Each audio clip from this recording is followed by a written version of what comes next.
नमस्कार मित्रांनो, आपले गुरं चरतात पाटणगाव ऊसाच्या शेतात. आज माझी ड्युटी गुरांकडे, मी आले गुरं सांभाळायला. तर आपलं ऊसाचं शेत आहे ना, तर तिथं खात्यात गुरं. जे ऊसाच्या शेतात गवत होतं ना, गवत तर भरपूर होतं. ते गवत वाढ किंवा पडलेला ऊस वगैरे असं मिळून आपला ऊस गेल्यापासून आपले गुरं ऊसाच्या शेतातच चरतात.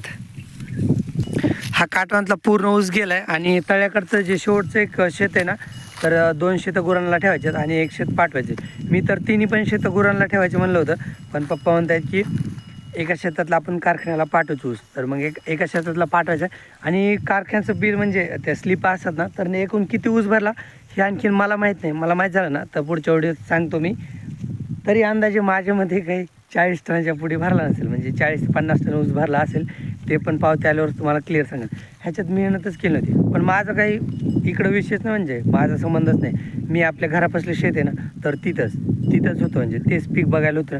तर त्याच्यामुळे आपला संबंध आपल्या घरापासल्या पिकापाशी, आणि ते तर पिकं एकदम मस्त आहेत सगळे. इकडं ऊसाचं ते भाई आणि पप्पा बघून घेऊत. आणि आपल्या विहिरीला एवढं पाणी आता सध्याला. आणि आता गुरं चरतात बरं का. ह्याच्यात 1-2 दिवस हरण्या पण आणला होता, पण गुरात राहतच नाही तो, गुरांच्या बाजूला पळतो. तर त्याच्यामुळे आज आणलाच नाही. तर पप्पांनी 1 दिवस आणला होता हरण्या, म्हणजे 1-2 दिवस. तर त्याला गंगाच्या गळ्यात बांधलं होतं, गंगाला आणि त्याला सोबत जोडीने बांधलं होतं. पण त्याला गंगाच्या बाजूला सोडलं ना, तर काय होतं, हे गुरं मारतात, पण त्याला राणी जास्त करून मारते. राणी देवशेनी सगळे गुरं आहेत ना, काबरेन ते त्या हरण्याला मारतात. तर त्याच्यामुळे तो ग्रुपमध्ये थांबतच नाही, लांब जातो. आणि आज आईन मी इकडं गुरांकडे आहेत. तर खिलरी पण बघा ना, तिकडं साईडला चरते. ह्या गुरामध्ये चरत नाही, कारण की हे सगळे गुरं खिलरीला मारतात. आणि नवीन गुरांना तर माहीतच नाही की खिलरी अगोदर ह्याच गुरांमध्ये होती. त्यांना वाटते ती वेगळीच आहे काय की. तर त्याच्यामुळे काबरी सीता खिलरीला मारतात.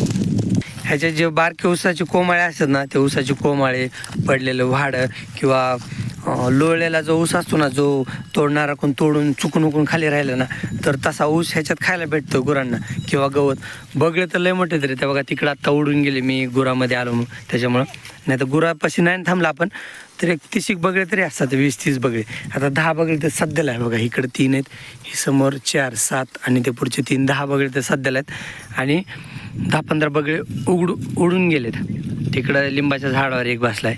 तर हे बघा, ही स्टॅलिन कसा ऊस सापडून खाते, तर असंच गुरं ह्याच्यात लहान आले कोमाळे ऊस वाडं असं सापडून खातात, किंवा बाकीचे गवत खातात. वृंदा वाडं खाते. शुभश्री बघा तिकडं, शुभश्रीने ऊस सापडला आत्ता, तर ऊस घेते तोंडात. सीता खाते गवत. तर असं चाललंय. तर त्याच्यामुळे आपण एक ऊस गेल्यापासून आपले गुरं आपल्या शेतातच चारतो आणि भरपूर खायला आपल्या शेतात, म्हणजे ऊस वगैरे गोळा नाही केले. तर तसं बाकीच लोक काय करतात, तोड चालू असले ना, तर हे शिल्लक राहिलेलं ऊस सापडायचे आणि त्या ट्रॉलीत टाकून द्यायचे. पण आपल्या गुरांना गुरं खाणारच होते नंतर, तर त्याच्यामुळे आपण काय सापडून त्या ट्रॉलीत नाही टाकून दिले तसे ऊस. आणि ह्या शेतात सध्याला तरी गुरं सांभाळणं लय सोपं आहे. नुसतं उभं राहायचं इथं, कारण की गुरं ऊसात शेत सोडून कुठं जात नाहीत. आणि तिकडं पण पीक भरपूर लांब आहेत पिकं, तर त्याच्यामुळे सोपं ह्या शेतात गुरं सांभाळायला. आणि इकडं पण ज्वारी जरा लांब आहे, मधून एक रस्त्याच्या पलीकडे ज्वारी. चला आता गुरांना घरी घेऊन जायचंय, परत उद्याच्याला येतीलच इकडे चरायला.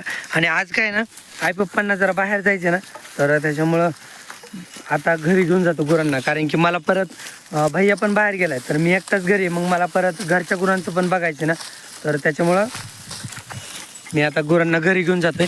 हे स्टायलिंग बघा ना, चांगली कास करायला लागली बरं का. आता ती वेळ एक 15-20 दिवसात का नाही गाई, 15-20 दिवसात येईन स्टायलिन का नाही ग. कारण की कास तिने चांगली केली. आणि स्टॅलिन नंतर शुभश्रीचा नंबर आहे. शुभश्री बी कास करायला लागली. तशी शुभश्रीला बाळ कास पहिलीच भरपूर आहे, पण ती कास करायला लागली. आणि स्टॅलिनने बघा आता चांगली कास करायला लागली. स्टॅलिन म्हणजे ती जर्सी कालवड काळी पांढरी. आपली बगिरी असते ना, बगिरी पण ह्या टायमाला गाभण राहिली असते, पण बगिरी तर आजारी पडून एक्सपायर झाली. ए चल खिलरी चल बा. खिलरी कशी खाते, ह्याच्यात गवत हराळ तर भरपूर होते रे.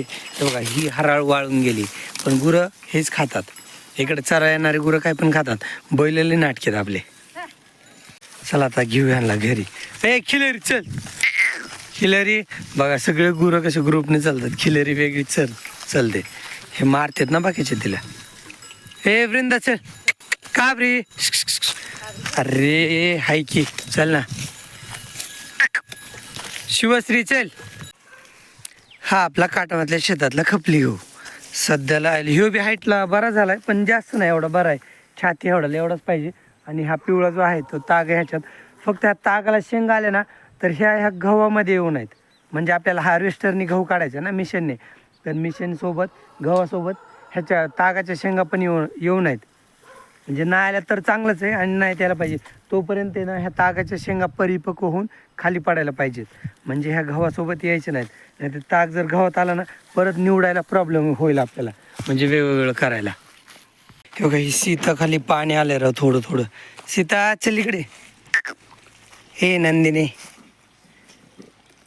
चल इकडे. ही नंदिनी बरं का आतापर्यंत तिच्यावर म्हणजे झाडाची सावली होती आणि थोड्या वेळाने घराची सावली येईल. थोडा वेळा राहतं तिच्यावर ऊन, पण आता सध्याला तरी कवळं ऊन आहे. म्हणजे एवढं काय जास्त कडक ऊन नाही का नाही का नंदिनी. आता बघा सावलीत कसा आराम करते ती. असं झोपायला पाहिजे तिला दिवसभर. आणि सध्याला काय रवंत वगैरे करायचं नाही काय नाही ना, त्याच्यामुळे शांत झोपून राहायचं आराम करत. लय बिंदास झोपली. आता मी जवळ गेलं ना उठूनच ती लगेच उठली. आता आळस येते. आता मी लांब जातो बरं का, आपण लांब जाऊ. झोपली. तिला जवळ आलेलं जमत नाही. आता मी इतक्या लांब आलो ना तर परत ती झोपली. आता मी जवळ गेलो तर परत उठन, पण झोपू दे तिला.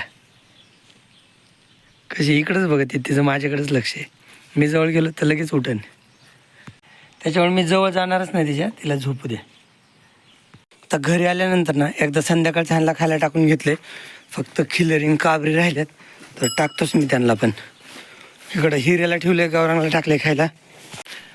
तिकडे ठेवली काबरीला खायला ठेवलंय आणि खिलरीला पण ठेवलं. ह्यांना आता सध्याला वाड्या टाकले. आणि मग सकाळी भुसा खाल्ला होता, परत चरा गेले ते. आता संध्याकाळी वाड्या टाकले.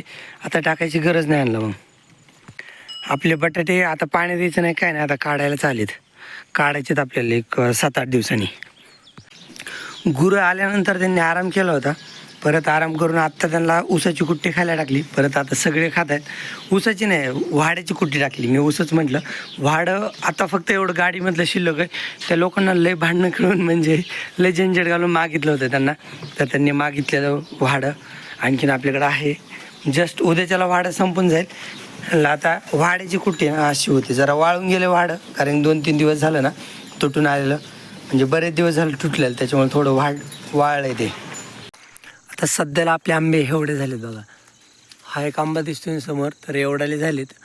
तो हरभऱ्याच्या बिया एवढा आंबा आहे, म्हणजे कैरी म्हणायचं मला. आणि ही माझ्या हातापाशी आहे ना, तर ही ज्वारी एवढी कैरी आहे. अशा कुठं कैऱ्या आहेत. ह्या बघा वर आणखीन 2 आहेत. तर अशा भरपूर आहेत. ह्या बघा ह्या घडाला भरपूर लागल्यात. हिथं एक आहे, हिथं एक आहे, परत ह्या खाली 2-3 आहेत. आणि परत वरच्या साईडला जुळ्या 2 आहेत. जुळ्या म्हणजे जवळ थांबा.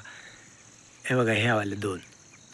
तर अशा भरपूर लागल्यात सध्या तरी कैऱ्या. फक्त पाऊस येऊ नये, नाही तर पाऊस भरपूर नुकसान करतो. हे बघा इथं एक आहे माझ्या बोटासमोर, इथं माझ्या बोटासमोर दुसरी कैरी, इथं तिसरी आहे. अशा भरपूर कैऱ्या लागल्यात. इकडं ही कैरी, इकडं कैरी चांगल्या परिपक्व व्हायला लागली. इथं तर किती मोठा गुच्छा बनला रे. ह्या सगळ्या कैऱ्याच आहेत. पण एवढ्या राहायला नाही पाहिजे, फक्त 3 राहिल्या तरी जमतं एवढ्या गुच्छात. आणि इकडं 1-2